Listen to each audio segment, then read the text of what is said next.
Hello friends. आज का हमारा टॉपिक है ग्रीन हाउस इफ़ेक्ट, हरित गृह प्रभाव, जो कि पर्यावरण अध्ययन या एनवायरनमेंट स्टडी का एक टॉपिक है जो कि एमपीपीएससी के लिए या आप टीईटी एग्ज़ाम दे रहे हैं उस सभी के लिए आपके लिए महत्वपूर्ण है। तो जैसे कि हमने हाल ही के कुछ दिनों में एक शब्द सुना है जिसका नाम है क्लाइमेट चेंज, जलवायु में परिवर्तन होना। हमारा निरंतर तापमान जो है, एनवायरनमेंट का, वातावरण का तापमान बढ़ता जा रहा है, तो उसके लिए कारक कौन है? तो उसका मुख्य जो कारण है वो एक ग्रीन हाउस इफ़ेक्ट ही है। तो आज हमें इसी ग्रीन हाउस इफ़ेक्ट के बारे में चर्चा करना है। चलिए स्टार्ट करते हैं। सबसे पहले हम जानते हैं कि ग्रीन हाउस क्या होता है। तो देखिए, ग्रीन हाउस या हरित गृह, आप ये डायग्राम देख पा रहे हैं। यहाँ पे कांच से बना हुआ एक घर है। कांच से बना हुआ एक घर है जिसमें सूरज की रोशनी, सूरज का प्रकाश प्रवेश कर रहा है और इस कांच से बने हुए घर को गर्म कर रहा है। यही कांच से बना हुआ घर सब्जियां उत्पादन में, फलों के उत्पादन में सहायक होता है ठंडे प्रदेशों में। इसे ही हम ग्रीन हाउस कहते हैं। तो हरित गृह एक भवन की तरह होता है जिसकी दीवारें कांच की बनी होती हैं। ठंडे देशों में इसका प्रयोग पौधों को लगाने में करते हैं। बाहरी तापमान कम होने के बाद भी अंदर का, घर के अंदर का तापमान ज़्यादा होता है जिससे आसानी से सब्जियां, फल इत्यादि हम लगा सकते हैं। अब हमको ये जानना ज़रूरी है कि इसकी वर्किंग प्रोसेस क्या होती है, कार्य प्रक्रिया क्या होती है। तो हम जानते हैं working process of green house, हरित गृह की कार्य प्रक्रिया। तो हम सभी जानते हैं जो प्रकाश है, प्रकाश भी तो एक एनर्जी है, प्रकाश भी एक तरंग है, और तरंग जब चलती हैं तो उनका एक तरंग दैर्ध्य होता है, उनकी एक वेवलेंथ होती है। कुछ तरंगें जो होती हैं वो लॉन्ग वेवलेंथ की होती हैं और कुछ शॉर्ट की होती हैं, मतलब कुछ लघु तरंग दैर्ध्य होते हैं और कुछ हमारे दीर्घ तरंग दैर्ध्य की तरंगें होती हैं। तो सूरज से जो प्रकाश आता है वो दृश्य प्रकाश होता है। दृश्य प्रकाश क्यों बोला हमने? क्योंकि हम इसे देख सकते हैं। ठीक है, तो दृश्य प्रकाश की तरंगें जो है वो सूरज से आती हैं और इनका तरंग दैर्ध्य जो होता है वो कम होता है। तो ये आसानी से इस कांच से बने हुए घर से गुजर जाती हैं।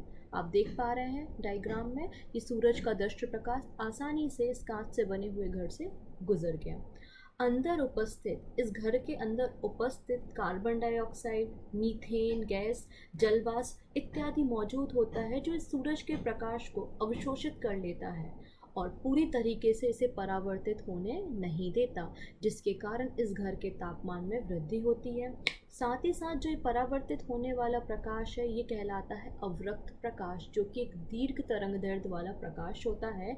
और अवरक्त प्रकाश का जो नेचर होता है, जो इसकी प्रॉपर्टी होती है, वो तापीय नेचर होता है। तापीय नेचर होता है मतलब किसी भी पदार्थ पर अगर अवरक्त प्रकाश की किरणें डाली जाती हैं तो वह उस पदार्थ को गर्म कर देता है। जैसे अगर आप एक बर्तन में पानी भर के छत पे रखें तो कुछ समय बाद देखेंगे आपका वो पानी गर्म हो गया। उसका रीज़न क्या था? अवरक्त प्रकाश। तो अगर कभी भी आपसे प्रश्न आता है कि ग्रीन हाउस के लिए कौन सा प्रकाश उत्तरदायी है, दृश्य प्रकाश, परावैंगनी प्रकाश या अवरक्त प्रकाश, तो आपका आंसर होगा अवरक्त प्रकाश। अवरक्त प्रकाश का नेचर कैसा होता है? तापीय होता है, ये चीज़ों को गर्म करता है। तो ये तो हमारे ग्रीन हाउस के अंदर होने वाली, एक कांच के घर के अंदर होने वाली प्रतिक्रिया है। इसी प्रकार जो प्रतिक्रिया है वो हमारा अर्थ, हमारी पृथ्वी भी करती है। हम सभी को पता है पृथ्वी का जो वायुमंडल है वो बहुत सारी गैसेस से मिलकर बना हुआ है। इसमें क्षोभ मंडल, समताप मंडल, आयन मंडल है। जो क्षोभ मंडल है वो पृथ्वी के कंबल की तरह कार्य करता है, कंबल की तरह कार्य करता है। आप डायग्राम में देख पा रहे हैं, ये सूर्य से आने वाली किरणों को पूरी तरीके से परावर्तित नहीं होने देता, जबकि कुछ हिस्सा इसका अवशोषित कर लेता है, जिसके कारण पृथ्वी का तापमान बढ़ जाता है और रहने के योग्य हो जाता है। आप जरा सोच के देखिए, अगर ये ग्रीन हाउस इफ़ेक्ट नहीं होता और जितना सूरज का प्रकाश पृथ्वी तक पहुंचा है, सारा का सारा प्रकाश अगर परावर्तित हो जाता तो पृथ्वी का तापमान -20 डिग्री तक होता, जो कि रहने के लिए संभव नहीं है। इसलिए ग्रीन हाउस इफ़ेक्ट का हमारे दैनिक जीवन में बहुत ज़्यादा उपयोग है। इसी इफ़ेक्ट के कारण, इसी प्रभाव के कारण आज पृथ्वी पर जीवन संभव हो पाया है। हम जानते हैं ग्रीन हाउस प्रभाव एक प्राकृतिक प्रक्रिया है जिसके द्वारा किसी ग्रह या उपग्रह के वातावरण में मौजूद कुछ गैसें वातावरण के तापमान को अपेक्षाकृत अधिक बनाने में मदद करती हैं। ये ग्रीन हाउस गैसेस कौन कौन सी हैं? कार्बन डाइऑक्साइड है, जल वाष्प है, मीथेन है, आदि हैं। यदि ग्रीन हाउस प्रभाव नहीं होता तो शायद ही पृथ्वी पर जीवन हो पाता, क्योंकि उस समय पृथ्वी का जो औसतन तापमान होता वो -18 डिग्री सेल्सियस तक होता, जो कि जीने के लिए उपयुक्त तापमान नहीं है। आइए हम देखते हैं कि कौन कौन सी ग्रीन हाउस गैसेस हैं जो पृथ्वी का तापमान बढ़ाने में मदद करती हैं। तो ग्रीन हाउस गैसेस हैं हमारे पास, सबसे पहले है जलवाष्प मतलब वाटर वेपर। वाटर वेपर की जो क्वांटिटी होती है, जलवाष्प की जो मात्रा होती है, वो अलग अलग स्थानों पे अलग अलग होती है। ऊंचाई पर जाने पर जलवाष्प की मात्रा में कमी आ जाती है। ठीक है, तो जलवाष्प का कम या ज़्यादा होना मतलब एक स्थायी तत्व नहीं है, ये एक अस्थायी तत्व है, ये बदलती रहती है जगह के हिसाब से। और जलवाष्प क्या करता है? सूरज से आने वाली प्रकाश को अवशोषित कर लेता है और पृथ्वी के तापमान में वृद्धि करने का कारण बनता है। लेकिन जलवाष्प की मात्रा में वृद्धि या कमी होना मानवीय प्रतिक्रियाओं से नहीं है, ये प्राकृतिक प्रतिक्रिया ज़्यादा है। लेकिन अभी कुछ दिनों में हमने पाया है, कुछ वर्षों में हमने पाया है कि तापमान में निरंतर वृद्धि हो रही है, जलवायु में कार्बन डाइऑक्साइड की मात्रा बढ़ रही है, जिसके कारण पौधों में जो वाष्पोत्सर्जन की प्रक्रिया है वो बढ़ रही है। तो वाष्पोत्सर्जन ज़्यादा होने से जलवाष्प की मात्रा भी बढ़ रही है, जो कि हमारे पृथ्वी के तापमान को ज़्यादा बढ़ा रहा है। अगली गैस है हमारे पास कार्बन डाइऑक्साइड गैस। तो कार्बन डाइऑक्साइड गैस एक प्राथमिक ग्रीन हाउस गैस है। इसका फॉर्मूला है CO2, कार्बन डाइऑक्साइड गैस। और ये लगभग 60% हिस्सा कार्बन ग्रीन हाउस गैसेस का कवर करता है। ये सूरज से आने वाली प्रकाश को अवशोषित कर लेता है और परावर्तित होने नहीं देता, जिसके कारण पृथ्वी के तापमान में वृद्धि आ रही है। हालांकि जैसे जैसे इंडस्ट्रियलाइजेशन, औद्योगिकरण बढ़ रहा है, जीवाश्म ईंधनों की जिस तरीके से हम खपत कर रहे हैं, पेट्रोल का जलना, डीजल, ईंधन आदि का जलना, तो इससे कार्बन डाइऑक्साइड की मात्रा में अत्यधिक वृद्धि पाई गई है। और कार्बन डाइऑक्साइड की मात्रा में अत्यधिक वृद्धि होने के कारण पृथ्वी का तापमान भी बढ़ता जा रहा है। और पृथ्वी के तापमान बढ़ने से अभी आपने हाल ही के दिनों में देखा, ऑस्ट्रेलिया के जंगलों में आग लग गई थी। हम सुनते हैं कि ग्लेशियर पिघल रहे हैं, जिससे जल स्तर बढ़ता जा रहा है। तो इन सभी के लिए उत्तरदायी ये कार्बन डाइऑक्साइड और ये गैसेस ही हैं।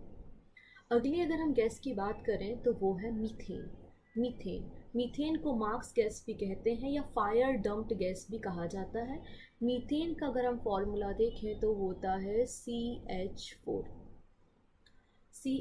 जिसमें एक कार्बन 4 हाइड्रोजन से सहसंयोजी बंध से जुड़े हुए हैं। तो मीथेन गैस जो है वो कार्बन डाइऑक्साइड की तुलना में 30 से 40% ज़्यादा अवशोषण करने की क्षमता रखती है। मतलब ज़्यादा अमाउंट में एनर्जी को एब्जॉर्ब कर सकती है, अवशोषित कर सकती है। मतलब मीथेन की थोड़ी सी मात्रा भी हमारे एनवायरनमेंट, हमारे वातावरण के तापमान को बहुत अधिक बढ़ा सकता है। अभी मीथेन गैस कहाँ से मिलती है, कहाँ से वातावरण में आ रही है? तो जैसे आपने सुना होगा दलदली ज़मीन के बारे में, वेटलैंड के बारे में, तो वहाँ से मीथेन गैस निकलती है। धान के खेतों में पानी भरा हुआ होता है, तो धान के खेतों से मीथेन गैस निकलती है। साथ ही साथ जो चराई करने वाले जानवर हैं, जैसे कि हमारा गाय, भैंस, ऊँट, उन सभी से मीथेन गैस निकलती है। तो इस तरीके से मीथेन गैस हमारे वायुमंडल में पहुंचती है और जो हमारे वायुमंडल के तापमान में वृद्धि करती है। अगली गैस है नाइट्रस ऑक्साइड N2O, जिसे हम लाफिंग गैस भी कहते हैं। Nitrous oxide. तो हमारी जो नाइट्रोजन चक्र चलता है, उस नाइट्रोजन चक्र से नाइट्रस ऑक्साइड वातावरण में पहुंचती है। साथ ही साथ जो लाइटनिंग प्रोसेस होती है, बिजली का जो चमकना होता है, उससे भी नाइट्रस ऑक्साइड की उत्पत्ति होती है और वातावरण में नाइट्रस ऑक्साइड पहुंचती है, जो कि एक ग्रीन हाउस गैस है जो उत्तरदायी है पृथ्वी के तापमान में वृद्धि करने के लिए। अगली हमारे पास जो गैस है वो है हाइड्रोफ्लोरोकार्बन, जिसे हम HFC बोलते हैं। हाइड्रोफ्लोरोकार्बन, हालांकि आपने सुना होगा ओजोन के बारे में कि ओजोन होल हो गया है, और ओजोन होल के रिस्पॉन्सिबल हमने बताया, उत्तरदायी हमने बताया CFC को। तो सभी देशों ने मिलके बातचीत की और निर्णय किया कि CFC गैस को हम पूर्णतः प्रतिबंधित कर देंगे। लेकिन इसे प्रतिबंध करने के लिए हमें कोई और गैस चाहिए, तो हमने CFC की जगह उपयोग किया HFC, हाइड्रोफ्लोरोकार्बन। तो हमारे जो रेफ्रिजरेटर हैं कूलेंट की तरह HFC का प्रयोग करते हैं, और यह HFC भी हमारे वातावरण के तापमान को वृद्धि करने के लिए उत्तरदायी होती है। मतलब ये भी एक ग्रीन हाउस गैस है। हालांकि कुछ देशों ने मिलकर किगाली एग्रीमेंट भी किया है कि आने वाले कुछ वर्षों में 2030 तक हम HFC पर भी पूर्णतः प्रतिबंध लगाएंगे। अगली जो हमारी ग्रीन हाउस गैस है वो है ओजोन। ओजोन का फॉर्मूला होता है O3। ओजोन क्षोभ मंडल में पाई जाती है, और ये ओजोन गैस जो होती है एक गंधहीन और रंगहीन गैस है, लेकिन ये हमारे श्वसन प्रक्रिया के लिए बहुत ही ज़्यादा खतरनाक गैस होती है। और ओजोन गैस भी एक ग्रीन हाउस गैस है जो कि पृथ्वी के तापमान में वृद्धि करने के लिए उत्तरदायी है। तो हमने देखा ग्रीन हाउस गैसेस में जलवाष्प था, carbon dioxide, methane, nitrous oxide, hydrofluorocarbon और ओजोन। अब आगे हमें ये देखना है कि इन सभी गैसेस पर प्रतिबंध लगाने के लिए या इनको कंट्रोल करने के लिए हम क्या क्या काम कर रहे हैं। तो आइए आगे हम जानते हैं हमने क्या क्या कार्य किए हैं। तो सबसे पहले हम बात करते हैं UNFCC, मतलब United nation framework convention on climate change, जो कि 1992 में बना। कहाँ पर? रियो में। और इसके अंतर्गत 197 देशों ने साइन किए और कहा कि हम ग्रीन हाउस गैसों के उत्सर्जन में कमी लाएंगे। तो इस संधि का उद्देश्य वैश्विक ताप वृद्धि में कमी लाने के लिए हरित गृह गैसों के उत्सर्जन में कमी लाना था। और इसके अंदर इन 197 देशों ने मिलकर एक मीटिंग की, और उस मीटिंग को ही आपने सुना होगा, बोलते हैं कॉप। कॉप का मतलब होता है यहाँ पर कॉन्फ्रेंस ऑफ पार्टीज मतलब ये 197 देश ये सब मिल के कुछ क्लाइमेट चेंज पर, हरित गृह प्रभाव पर, ग्रीन हाउस गैसेस के उत्सर्जन पर इत्यादि क्षेत्रों में ये काम करते हैं और कुछ पॉलिसी बनाते हैं। तो अगर सबसे पहले बात की जाए कि कॉप सम्मेलन जो हुआ इसकी पहली बैठक कब हुई, तो पहली जो बैठक थी वो 1995 में हुई बर्लिन में। हमारे लिए सारी कॉप मीटिंग इम्पॉर्टेंट नहीं है, कुछ मीटिंग इम्पॉर्टेंट है जिन्हें हम डिस्कस कर लेते हैं। तो हमारे लिए इम्पॉर्टेंट है COP3, कॉन्फ्रेंस ऑफ पार्टी 3, क्योंकि इसका संबंध जो है वो क्योटो प्रोटोकॉल से है। क्योटो क्या है? क्योटो जापान में एक जगह है जहाँ 197 देशों ने मिलके कुछ रूल्स बनाए, कुछ समझौते किए और कहा कि हम हरित गृह या ग्रीन हाउस गैसेस के उत्सर्जन में कमी लाएंगे, हम ग्लोबल वार्मिंग को कंट्रोल करेंगे, हम क्लाइमेट चेंज को जलवायु परिवर्तन को रोकने के लिए कार्य करेंगे। तो उन सभी देशों ने मिलकर एक समझौता किया, इसे ही हम क्योटो प्रोटोकॉल कहते हैं। एक कौन सा सम्मेलन था? ये था सम्मेलन number 3, COP, conference of party 3। कब हुआ देख लेते हैं। तो ये जापान में 11 दिसंबर 1997 को किया गया, लेकिन पूरे देश में इसे अप्लाई किया गया, लागू किया गया 16 फरवरी 2005 से। और वर्तमान में 197 देश हैं और 2012 में कनाडा ने इस प्रोटोकॉल से हट गया, प्रोटोकॉल का हिस्सा अब नहीं रह गया। तो अब हम जान लेते हैं कुछ इम्पॉर्टेंट कॉप सम्मेलन। तो सबसे पहले कॉप मीटिंग पहली जो 1995 में बर्लिन में हुई थी। दूसरी COP 3 के बारे में हमने देखा, 1997 में क्योटो जापान में हुई थी और इसी का संबंध आपके क्योटो प्रोटोकॉल से है। कई बार प्रश्न ये पूछा जाता है कि क्योटो प्रोटोकॉल का संबंध किससे है, तो ग्रीन हाउस गैसेस से है। अगर COP 25 की बात करें तो ये 2019 में स्पेन की राजधानी मैड्रिड में हुई थी। और COP 26 जो कि नवंबर 2020 में होनी थी, लेकिन कोरोना वायरस के कारण इसे पोस्टपोन कर दिया गया। ये कहाँ पर होनी थी? ग्लासगो, स्कॉटलैंड में इसका आयोजन किया जाना था।